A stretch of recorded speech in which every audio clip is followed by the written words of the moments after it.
না মাস্ক পরে খেয়ে নে।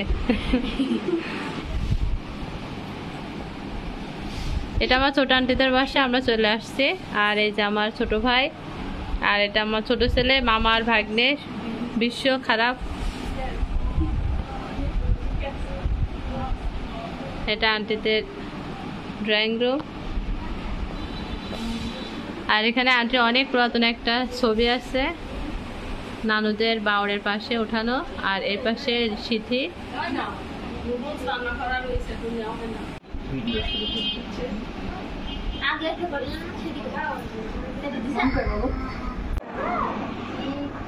এই যে আরহাম, আরহাম কোথায় আসছো তুমি বাবা?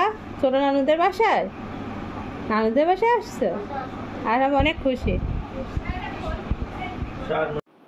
আমার ছোট আন্টিদের বাসা কিন্তু চিকলগাছায়, আর এটা হচ্ছে চিকলগাছার পাশে কৃষ্ণনগর। অনেক দিন পর আন্টিদের বাড়িতে আসলাম, অর্থাৎ কানাডার থেকে আসার পর সোজা কিন্তু আমরা এখানে চলে এসেছি। বাড়িতে বেশি দিন থাকিনি, কারণ আন্টি দাওয়াত দিয়েছে। তো সাথে সাথে আন্টিদের বাসায় আমরা পুরো ফ্যামিলি সহ চলে এসেছি। আমার মা, ছোট ভাই, বড় ভাই, সবাই মিলে, ভাবি, আমার হাজব্যান্ড আহানাফ।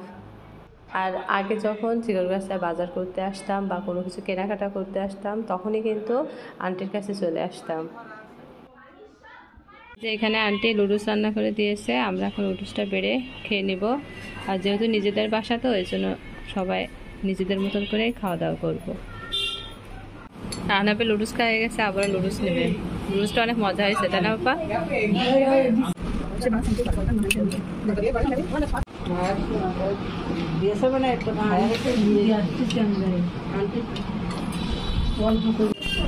এখানে 2 রকমের মিষ্টি আছে। এই 2টার ভিতরে আমার সব থেকে প্রিয় মিষ্টি আছে কালোজাম। এখন একটা কালোজাম খাবো। আমার ছোট আন্টির হাতে রান্না কিন্তু খেতে অসম্ভব মজার।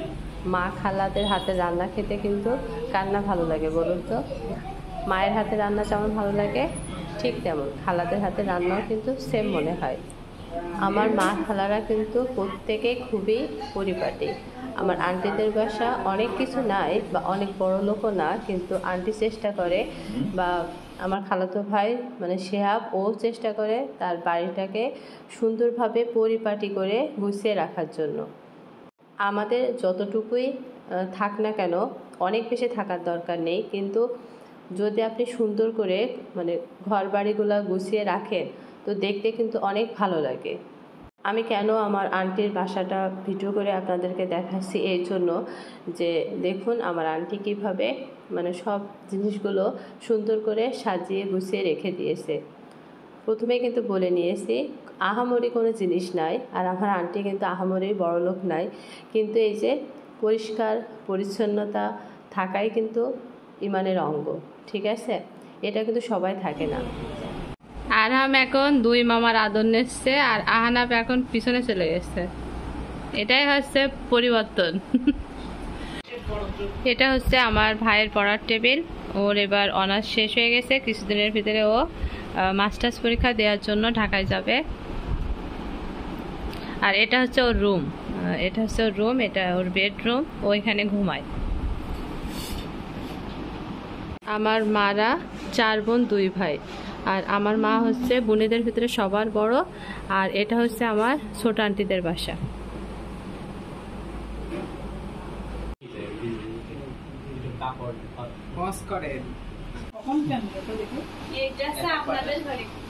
দেখি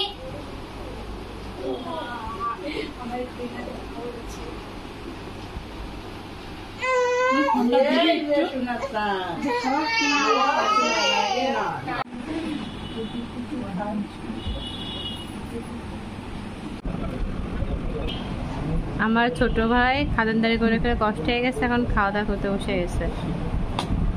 আপাতত আমাদের দুপুরের খাওয়া দাওয়ার পর্ব শেষ হয়ে গেছে, এখন আমরা ঘুরতে যাব। তো হালকা করে আপনাদের আরও একবার দেখিয়ে দিলাম যে আমরা কী কী খেয়েছি। যাই হোক, আলহামদুলিল্লাহ যেটা খেয়েছি অনেক ভালো খাবার খেয়েছি। এখন আমরা বাইরে ঘুরতে যাব। তো কোথায় যাব?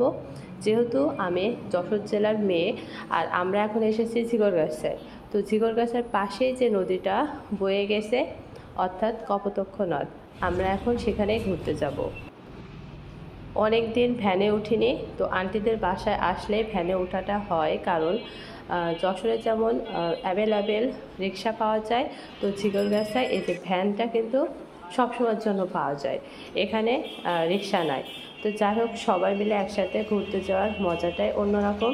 তো আমাদের সাথেই থাকবেন, আর আমাদের প্রত্যেকের জন্য আপনারা দোয়া করবেন, আর আমরাও আপনাদের জন্য মন থেকে দোয়া করি আপনারাও সবসময়ের জন্য ভালো থাকবেন।